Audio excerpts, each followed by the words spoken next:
देख सकते हैं रेडी हो गई है, मंदिर जा रही है। तो नहा धोआ कर रेडी हो गई है। तो मैं नहीं जा रही हूँ, रिया और ऋतिक जाएगी पापा के साथ। तो जा रही है मंदिर, पूजा करके आएगी, क्योंकि अभी सुबह की टाइम हो रही है 10।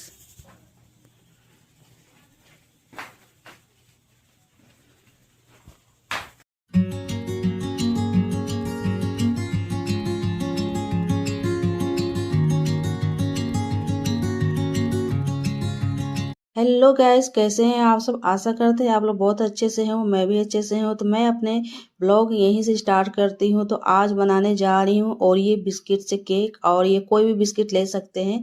तो मेरे बच्चे ओरियो बिस्किट का केक पसंद करते हैं, तो मैं ओरियो बिस्किट ली हूँ। तो यहाँ देखिए 12 पैकेट मैंने लिया है, इतना सारा निकला है। इसका जितना भी बिस्किट में से जितने भी क्रीम थे मैंने अलग करके ना दूसरे बर्तन पर रख लिया है। इसको हम करेंगे ग्राइंड, मिक्सर में ग्राइंड। पहले छोटे छोटे टुकड़े आपको कर लेनी है, बिस्किट के 4-5 टुकड़े करनी है। उसके बाद आप 2 बीट में करके पीस सकते हैं। केक आप कोई भी बिस्किट से बना सकते हैं, मेरी गोल्ड से बना सकते हैं, पार्ले जी से बना सकते हैं, मिल्क मेरी गोल्ड बिस्किट से बना सकते हैं। तो यहाँ पर मैं ओरियो का बिस्किट ली हूँ, क्योंकि बच्चों को ओरियो का बिस्किट का केक काफ़ी ज़्यादा पसंद आता है, इसलिए मैं इसी का बना रही हूँ। और कहते हैं ना कि जो बच्चों को पसंद होता है तो बस वही बनाना चाहिए। तो बस ऐसे तो सूजी और मैदे से भी केक बनती है, अंडे डालकर बनती है। मेरे यहाँ अंडे का बिल्कुल यूज नहीं होता है, इसलिए मैं बिना अंडे के ही सब कुछ बनाती हूँ। तो ऐसे आटे की भी बना सकते हैं, आटे और सूजी के साथ बनती है।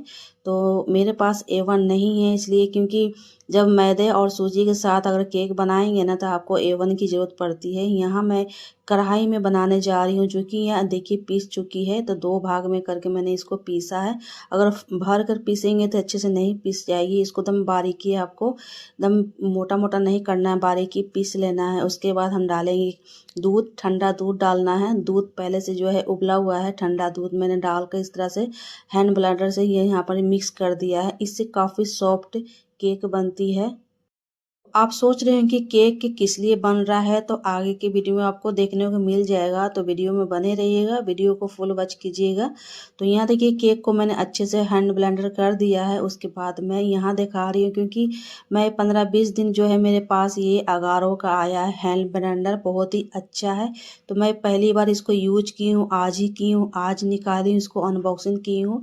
15-20 दिन से आकर ये रखा था। ये 9 इंच का, ये कांच का इस तरह के जो प्लास्टिक है, अच्छे फाइबर है, मतलब कि इसमें जूस बना सकते हैं, कोई भी फ्रूट का इसमें जूस कर सकते हैं। तो ये है चॉपर, और बहुत ही सॉफ्ट स्मूथ ये चॉपर हो जाता है। लहसुन, अदरक, हरी मिर्च, प्याज, आलू, कुछ भी इसमें, शिमला मिर्च इसमें चॉप कर सकते हैं। बहुत ही घंटों का काम जो है मिनटों में होने वाला है। ये है बेसन, आप जैसे मिलाते हैं ना, बेसन भी मिला सकते हैं। इसका मोटर ये है मेन, आपको जो मैंने हाथ में ली है ना, ये मेन मोटर है। इसमें हाइट भी किया जाता है, लो भी किया जाता है। आप इसमें मिनट में भी रख सकते हैं, जैसे कि आपको 2 मिनट चलाना है तो 2 मिनट करके इसको रख दीजिए। अब ये चलकर ना 2 मिनट में बंद हो जाएगा। इसमें स्पीड है और लो भी है। तो यहाँ देखिए जो क्रीम निकला था ना बिस्किट में से, इसे भी मैं ग्राइंड हैंड ब्लेंडर से मैंने किया है ना, बहुत तुरंत 2 मिनट में ही हो गया है। इसे भी मैंने क्रीम जैसा बना लिया, ताकि केक पर हम इससे हम नेम लिख सकें। तो यहाँ देखिए फ्री में ही पेस्ट मैं बनाकर रेडी कर ली हूँ क्रीम जैसा, और बहुत अच्छे क्रीम बनकर रेडी हो गए हैं। बाहर से कुछ भी नहीं लाना होगा, जो भी बिस्किट से क्रीम निकले थे उसी का मैं पेस्ट बना कर रेडी कर ली हूँ। तो चलिए हम केक की तैयारी करते हैं। और इस तरह के आपको केक की एक बर्तन लेनी है, उस पर हम रखेंगे एक बटर पेपर। तो बटर पेपर मैंने गोल काट करके रख लिया है। अब हम इसमें डालेंगे जो बिस्किट को मैंने अच्छे से ब्लेंड करने के बाद इसमें डालेंगे बेकिंग सोडा और बटर नहीं है तो आप उसकी जगह पर घी भी डाल सकते हैं, या तो इनो भी डाल सकते हैं। मीठा सोडा और केक वाले जो सोडा आते हैं वो डालेंगे। तो इसको अच्छे से मिक्स कर लेना है। मिक्स करने के बाद हम केक के जो बर्तन है उसमें रखेंगे। तो इसको अच्छे से मिला लीजिए, मिक्स कर लीजिए।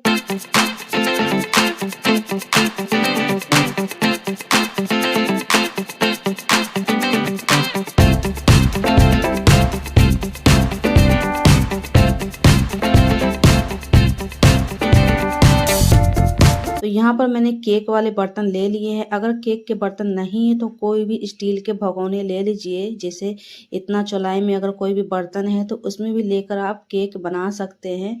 तो इसमें मैं बटर पेपर मैंने कट करके गोल इसमें चिपका लिया। अगर बटर पेपर नहीं है तो इसके जगह पर आप हल्का सा ऑयल लगाने के बाद थोड़ा सा मैदे छिड़क कर उस पर आप बैटर को डालिए, उसमें चिपकेगा नहीं, जलेगा नहीं। तो मैंने बटर पेपर को बिछाया इसलिए कि ताकि इसमें जो भी केक पकेंगे तो इसमें चिपके नहीं, इसलिए मैंने बटर पेपर बिछा दिया है। तो चलते हैं गैस पर रखते हैं और अच्छे से इसको ठोक कर इसको अच्छे से बैठा लेना है ताकि ये लेवल में हो जाए। और अब चलते हैं, कढ़ाई मैंने गर्म होने के लिए गैस पर रख दिया है। बस इसको हम रख देंगे, 20 से 25 मिनट में केक बनकर रेडी हो जाएगी। अगर आपके पास एवन नहीं है तो इस तरह से भी केक बना सकते हैं, बहुत ईजिली बन जाती है। तो यहाँ देखिए मैंने गैस पर कढ़ाई गर्म होने के लिए रख दिए हैं और गर्म होने के बाद इसमें हम डालेंगे सौंठ यानी कि नमक।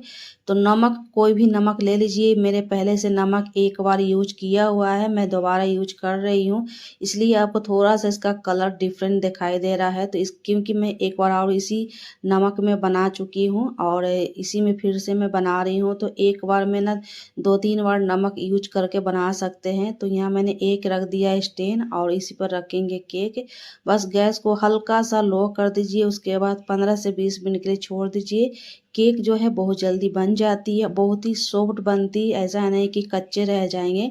गैस को थोड़ा सा लो करके इसको ढक्कन से ढक दीजिए, कोई भी ढक्कन से ढक दीजिए, जाली वाले हैं तो जाली रख दीजिए, नहीं तो कोई भी एक के परात रख दीजिए। बस इसको छोड़ दीजिए गैस को लो कर कर, उसके बाद दूसरा भी काम आप कर सकते हैं गैस को रखने के बाद। तो मैंने तो गैस पर रख दिया केक। आप चलते हैं हम किसी और को काम करने के लिए, कोई भी, क्योंकि किचन में बहुत सारे काम रहते हैं। जब तक मेरी केक बन रही है उसके बाद किचन में बहुत सारे काम रहते हैं, जैसे कि छोले उबालने हैं मुझे और छोले को अच्छे से मैंने वॉश कर लिया है। वॉश करने के बाद पानी डालेंगे और मोटे वाले जो इलायची होते हैं, दालचीनी होते हैं, उसे हम डालेंगे। क्योंकि अच्छे से छोले को वॉश इसलिए किया है क्योंकि इसमें जो भी हम छोले पकाएंगे पानी को फेंकेंगे नहीं, सब्जी में ही यूज करेंगे। और मैंने ये कपड़े में बांध कर डाला है दालचीनी और बड़े वाली इलायची। तो इसमें बस छोले पकने के लिए मैंने गैस पर रख दिया है और 2-3 सीटी में बनकर रेडी हो जाएगी। तब तक हम कोई और भी काम कर ले, जैसे कि डाइनिंग टेबल का जो भी क्लॉथ बदलना है तो अभी हम चेंज कर लेते हैं। और शाम होते देर नहीं लगती है, बहुत जल्दी शाम हो जाती है। जाड़े के मौसम में बहुत जल्दी शाम हो जाती है, पता भी नहीं चलता है सारे काम करते करते। और मैंने यहाँ डाइनिंग टेबल के जो भी डेकोरेशन करना था मैंने यहाँ पर कर दिया है। 2 मैंने फ्लावर पॉट रख दिए हैं, एक ओरिजिनल फ्लावर्स है, एक जो है आर्टिफिशियल है। तो मैंने एक ट्रे में ऑयल में रख दी है, उर्ली में रख दी हूँ। उसके बाद मैं यहाँ शाम हो गई है, उसके बाद मैं कर रही हूँ पूजा। और ये इंटरेस्ट में मेरे गणपति रहते हैं तो यहाँ भी धूप जलाना होता है। उसके बाद मैं आ गई हूँ दीपक दिया बाती करने के बाद, क्योंकि शाम हो चुकी है, 5 साढ़े 5 हो गई है और बहुत जल्दी शाम हो जाती है, इसलिए मैं दिया बाती करने के बाद आराम से अब जो है किचन के काम करूँगी। तो यहाँ मैं अनियन और टमाटर को अच्छे से जो है ग्रेवी तैयार कर रही हूँ छोले के लिए। तो सबसे पहले मैंने सारे मसाले, खड़े मसाले डाले हैं, जैसे दालचीनी है, जावित्री है, इलायची है, सारे चीज़ लौंग इलायची जीरे के साथ मैं फ्राई कर रही हूँ। और इस तरह से मैं सारे मसाले निकाल कर रखती हूँ ताकि जल्दी जल्दी जो है ना सब्जी बनकर रेडी हो जाते हैं। और बच्चे का जो है एग्ज़ाम कल से शुरू होने वाला है, इसलिए थोड़ा सा मैं जल्दी जल्दी कर रही हूँ क्योंकि बच्चे को पढ़ाई भी देखना है।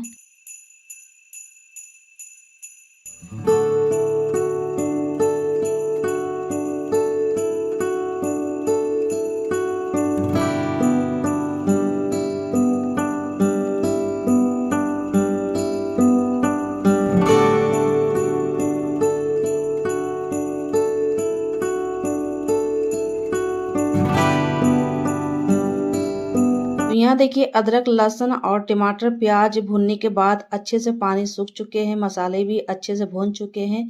उसके बाद डालेंगे फ्रेश क्रीम, इस तरह से आते हैं। अगर नहीं है तो आप ताज़ी मलाई डाल सकते हैं या तो दही डाल सकते हैं, ये 2-3 ऑप्शन है आपके पास। अगर ये इसमें से सारी चीज़ नहीं डाल सकते हैं तो सिंपल ही बना सकते हैं छोले की सब्जी। और ऐसे सिंपल से भी बनाने से भी टेस्टी बनता है क्योंकि इसमें बहुत सारे मैंने जो है खड़े मसाले डाले हैं और इसमें अदरक लहसुन का पेस्ट पेस्ट डाला हुआ है और प्याज टमाटर का मैंने पेस्ट बना के ही बनाती हूँ इस तरह से ग्रेवी। अगर खड़े डालते थे मेरे बच्चे नहीं खाते हैं, इसलिए मैं इनका पेस्ट बनाकर ही जो है ग्रेवी तैयार करती हूँ। उसके बाद मैंने डाला है लाल शिमला मिर्च पाउडर, डाल सकते हैं, ये तीखा नहीं होती है, सिर्फ कलर लाने के लिए इसको डाला जाता है। तो बस मैं यहाँ देखिए अच्छे से ग्रेवी बन चुकी है, अच्छे से भून भी चुकी है। अब हम डालेंगे जो मैंने छोले उबाल के रखे हुए थे, ये उबाल कर ना 2-3 सीटी में बनकर रेडी हो गया था। और इसमें जो दाल चीनी और बड़े वाली इलायची डाले थे उसको हम निकाल देंगे और बाद में इसको दूसरी सब्जी में यूज किया जाता है, फेंकेंगे नहीं। और जो छोले के पानी के साथ मैंने उबाले थे ना, पकाए थे, बस उसी के पानी के साथ इसमें मैंने डाल दिया है ग्रेवी में। और कोई भी एक्स्ट्रा पानी नहीं डालूंगी क्योंकि छोले के साथ ना बहुत सारा पानी था, तो पानी नहीं फेंकना चाहिए। जो भी छोले के पानी है ना उसी से यूज कर लीजिए, और उसी में ज़्यादा प्रोटीन भरा हुआ रहता है, तो उसको पानी बेकार नहीं जाता है, बेकार नहीं करना चाहिए पानी को। तो यहाँ देखिए चने छोले बनकर रेडी हो गए हैं, क्योंकि चने को मैंने पहले ही उबाल कर पका लिया था, इसलिए ज़्यादा टाइम नहीं लगी है और बिना ढके ही मैंने पकाया ताकि मेरी सब्जी बहुत ही टेस्टी बने। तो इधर जो है ना केक भी बनकर रेडी हो गई है, और इधर केक को मैं टूथपेस्ट से चेक कर रही हूँ। अगर उसमें नहीं चिपकेंगे तो समझिए आपके केक अंदर से अच्छे से पक चुके हैं। अगर थोड़ी सी चिपकेगी तो आपको लगेगा थोड़ी सी कच्ची है, थोड़ी देर और भी रहने देते हैं गैस पर। तो केक नहीं चिपक रही है, केक भी बनकर रेडी हो गई है और इधर सब्जी भी बनकर रेडी हो गई है। चलिए आगे भी हम क्या बनाने वाले हैं देखते हैं। केक हो गई है, केक को मैंने ठंडे होने के लिए जब तक छोड़ दिया है, उसके बाद मैं कर लेती हूँ कोई और भी काम। जैसे कि ये बहुत ही इंडियन फेमस डिश है और इसका नाम है गुलगुले, और आप इसे क्या कहते हैं कमेंट करके ज़रूर बताइए। मैं तो इसको गुलगुले ही बोलती हूँ। ये मेरे पापा का फेवरेट डिश है और मैं जब भी बनाती हूँ ना तो उनका मुझे याद आ जाता है, क्योंकि अब इस दुनिया में मेरे पापा नहीं है, इसलिए जब भी बनाती हूँ तो उनका याद आता है। क्योंकि वो जब रहते थे ना तो इस डिश को ना हमेशा बनवाते थे मेरे से, या तो अपने से ही बनाते थे। उनका हाथ का गुलगुला बहुत ही सॉफ्ट होता था, मगर उनके जैसा तो नहीं बनता है, मगर फिर भी कोशिश करती हूँ कि ये बने अच्छे से। और ये इंडियन डिश है, हर किसी को पता होगा कि ये कैसे बनता है, और ये इंडियन डिश है, बहुत ही फेमस है, हर किसी को बनाने आता होगा। अगर नहीं बनाने आता होगा तो इसे देखकर बना सकते हैं। तो इसमें आपको सिर्फ रखना है, आटे के साथ बना सकते हैं, क्योंकि गुलगुले जो है ना आटे के साथ ही बनती है। इसमें मैंने गुड़ डाला है, जो कि ठंडे के मौसम में ना बहुत अच्छे से गुड़ आना शुरू हो जाते हैं। ये डिश को ना ठंडे के मौसम में ही खाया जाता है गर्मा गर्म, और कभी भी अगर मन करे ना इसको बहुत जल्दी ही सही बन जाता है, कोई टाइम नहीं लगता है। तो यहाँ देखिए इसको बनाकर फ्रिज में भी रख सकते हैं, कभी भी बनाकर खा सकते हैं। ठंडी के मौसम में ख़राब भी नहीं होती है, इसको स्टोर करके 1 हफ्ते तक रख सकते हैं। इसको सब्जी के साथ खा सकते हैं, बहुत ही टेस्टी लगता है, और या बिना सब्जी के भी खा सकते हैं। गुलगुले को भरने के बाद इसको मिक्स करने के बाद 10 मिनट की रेस्ट पर छोड़ देंगे। उसके बाद देख लेते हैं कि केक भी ठंडी हो चुकी है, और इसको हम निकाल लेते हैं प्लेट में। प्लेट में निकालने से पहले इसे जो अच्छे से इसको ठोक लीजिएगा, ताकि अच्छे से चारों ओर से ये अच्छे से छोड़ दे। और अगर नहीं छोड़ रही है तो आप कोई भी चाकू से इसको साइड इसको देख लीजिएगा कैसे इसको बहुत ही आसान से निकल आता है। तो मैं यहाँ चाकू से थोड़ी सी साइड से कर लेती हूँ, उसके बाद मैं इसको पलट लेती हूँ। बहुत ही आसान तरीके से हमने बताया, और बहुत जल्दी केक बनकर रेडी हो जाती है। तो खाने के बाद पता चलेगा, अगर बच्चे टेस्ट करेंगे तभी बताएंगे कि अच्छे बने हैं कि नहीं बने। ऐसे तो अच्छे ही बनते, हमेशा ही बनाती हूँ तो बोलते हैं कि नहीं बहुत अच्छा है। और अमित बोल रहे थे कि नहीं इस तरह से अगर बनता है तो घर पर क्यों नहीं बनाते हैं, केक बाहर से लाते हैं तो बहुत ही महंगी महंगी मिलती है, उतना टेस्ट भी नहीं लगता खाने में इसकी। केक तो मैं नहीं खाती हूँ, थोड़ा सा हम इसको टेस्ट करते हैं, बस उतना ही सब बस मेरा रहता है नाता और केक से। क्योंकि बाहर का केक मैं नहीं खाती हूँ, क्योंकि उसमें बहुत सारा क्रीम रहता है, इसलिए मैं क्रीम वाला जो केक रहता है ना मैं बिल्कुल जो है ना खाना पसंद नहीं करती हूँ। इसलिए मैं सोचती हूँ कि नहीं घर पर ही बनाती हूँ। मुझे तो सूजी मैदे के केक काफ़ी ज़्यादा पसंद आते हैं, मगर बच्चे नहीं खाते हैं, इसलिए मैं बिस्किट का केक बना देती हूँ। बिस्किट का केक काफ़ी ज़्यादा उनको पसंद आता है, इसलिए यहाँ देखिए मैंने इसमें थोड़ी हर्षी वाली जो है क्रीम मैं लगा देती हूँ। और इस तरह से एक पाउच में ही बहुत सारा हो गया है। उसके बाद करेगी रिया। रिया बोल रही थी कि मुझे ये काम दो, मुझे अच्छा लगता है करना, तो बस थोड़ा सा मैं क्रीम गिराने के बाद बस वही करेगी आगे काम।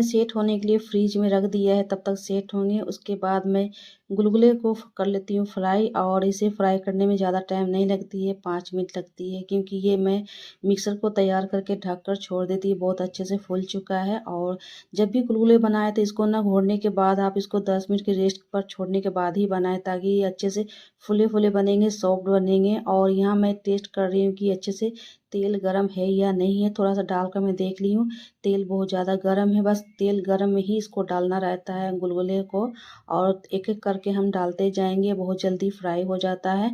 मुझे काफ़ी ज़्यादा अभी से ही खाने का बिल्कुल मन कर रहा है, क्योंकि अभी नहीं खाऊंगी, क्योंकि सबसे पहले मैं लड्डू गोपाल को भोग लगाऊंगी। क्योंकि मीठे में कुछ भी हम बनाते हैं, सबसे पहले गोपाल जी को भोग लगता है, उसके बाद बाकी के लोग खाते हैं।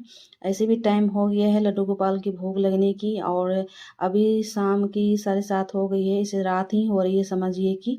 यहाँ देखिए फ्राई कर लिए हैं गुलगुले को, और एक बार और भी फ्राई करना है, तो यहाँ 2 बार करके मैंने फ्राई किया है, और बहुत जल्दी फ्राई हो जाता है। तो बस अब केक देखकर आप समझ चुके होंगे कि केक आज किस लिए बना है। तो आज मैं बता ही देती हूँ कि केक किस लिए बना है। तो रिया का आज बर्थडे है, 1 दिसंबर के दिन, और ऐसे तो नहीं बोल रही थी कि नहीं मनाना है, फिर भी मैं अपना मन से जो है ना केक को बना दी हूँ, क्योंकि बच्चे का साल में एक ही बार तो बर्थडे आता है। तो इसलिए ऐसे मैं सोच रही रेस्टोरेंट में जो है ना जाकर जो है केक काट दूँ, मगर क्योंकि नहीं गई, इसलिए कि उसका आज एग्ज़ाम, कल से एग्ज़ाम शुरू होने वाला है। जब एग्ज़ाम रहता है तो वो ना कुछ भी करने का इसको मूड नहीं रहता है। फिर भी मेरे कहने से जो है ना केक मैं बना दी हूँ, और यहाँ पर मैं उसी को बोल रही हूँ कि तो कपड़े चेंज कर लो। थोड़ा सा मुझे गुस्सा भी आ गया, क्योंकि कपड़े जब इतना सारा चीज़ हम कर रहे हैं तो थोड़ी सी कपड़े चेंज करने में किया जाता है, तो वो उसका मूड ऐसा हो जाता है ना कि कपड़े चेंज करने का बिल्कुल मन नहीं करता है उसको। और उसको मैं डांट रही हूँ कि जाकर पहन लो, क्या होगा, साल में एक ही बार तो होता है। यहाँ देखिए सारे गुलगुले को मैंने फ्राई कर लिए। अब हम चलते हैं, रिया का केक काटना है, क्योंकि उसका एग्जाम है, पढ़ाई भी करना है। थोड़ी सी वो हड़बड़ा रही है कि जल्दी जल्दी करो, और मुझे पढ़ाई करना है। और उसी के चलते जो है देखिए कपड़े भी चेंज नहीं की है। मैं बोली थी, गुस्सा भी की कि कपड़े कम से कम चेंज कर लो, तो बोले कि नहीं इसी पर हम काटना है, ये ठीक है। और उसी के चलते मैं भी चेंज नहीं की हूँ। मैं बोली कि तुम नहीं चेंज करोगी तो मैं भी चेंज नहीं करूँगी, मैं भी इसी पर तुम्हारा जो है केक कटवा देती हूँ। तो बस यही रहा। और जब भी एग्ज़ाम रहता है ना तो थोड़ी सी बदमाशी करती है, हरकत देख सकते हैं कैसे कर रही है। और मुझे इसी के बात पर जो है गुस्सा आ गया, जब वो कपड़े चेंज नहीं की है ना, तो थोड़ा सा मुझे गुस्सा आ गया, क्योंकि मैं बोली कि जब कपड़ा नए आया हुआ तो क्यों नहीं पहन रही हो। और बोली कि नहीं मुझे इसी पर काटना है, मुझे बर्थडे नहीं मनाना है। तो बस उसी पर मैं गुस्सा हो गई कि नहीं, जब बर्थडे नहीं मनाना है तो केक भी मत काटो, केक किस लिए बनवाई हो। तो बस इसी के बात के लिए थोड़ा सा मेरा मूड भी ऑफ हो गया है। और यहाँ मैं इसी कपड़े पे मैं भी जो है ना बस मनाने लगी, केक काटने के लिए बोलने लगी। और क्योंकि बच्चे हैं, थोड़ा सा जिद करते हैं, तो उनका भी जो है मान रखना पड़ता है, और उसके खुशी में खुशी होना पड़ता है। तो बस यही है इसका बर्थडे। और बोली कि मम्मी कोई बात नहीं, अगले साल अच्छे से करना, और मेरा एग्ज़ाम नहीं रहता तो मैं चेंज कर लेती। मेरा मूड काफ़ी ज़्यादा ख़राब है पढ़ाई के लेकर। और यहाँ देखिए लड्डू गोपाल के लिए मैंने भोग निकाला है, क्योंकि सब्जी मैं नहीं निकाली है, क्योंकि सब्जी में लहसुन प्याज डला